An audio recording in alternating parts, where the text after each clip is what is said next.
The Prime Minister faces an uphill battle to win unanimous support from state premiers for her government's overhaul of school funding. Julia Gillard has vowed to push ahead with the changes, regardless, with the states that do sign on. Let's go live to Canberra and Sky News Chief Political Reporter Kieran Gilbert. Kieran, good morning. Michael, good morning. Good morning, Brooke. The two biggest obstacles for the Prime Minister in winning unanimous support from the states appear to be, at this stage, WA and Queensland.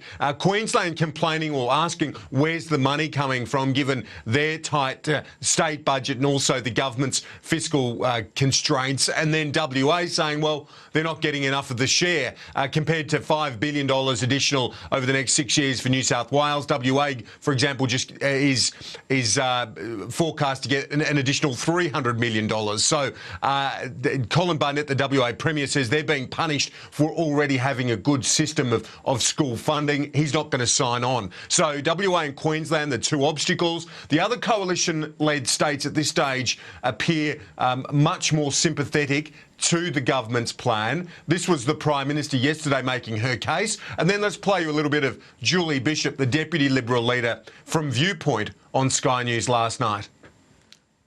The federal government prepared to put in a 65% share, basically a 2-for-1 offer. $2 from the national government to $1 from state and territory governments. The way we are treating funding is based on children's needs. This announcement is designed to grab a headline. It's not a genuine effort to improve educational standards. So if it looks like a stunt and sounds like a stunt, you can bet that it is a stunt.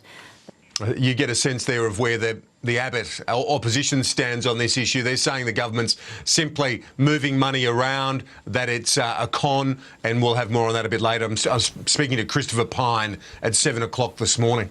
Yeah, so a tough battle, just as we also see the Nielsen polls show that it's pretty tough out there for the PM.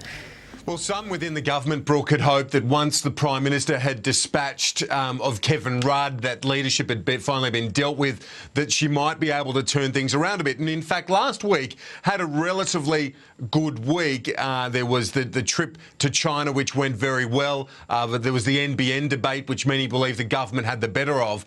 But also during that week was the arrival in Geraldton Harbour of that asylum seeker vessel, which counterbalanced the positives of the week. But let's look at the numbers for you in the Nielsen poll. The primary vote down back to 29%, the first time since I think it was May of last year where Labor was that low in the primary vote. On a two-party comparison, 43-57, and on the preferred Prime Minister, the news doesn't get much better. In fact, Nielsen's done an analysis on a number of different fronts, attributes, and the Prime Minister now trails Mr Abbott on attributes of competence, strength, having the confidence of her party, trustworthiness and vision. So the news not good on any of those fronts, Brooke and Michael. No, it's certainly not. Kieran Gilbert in Canberra, thank you.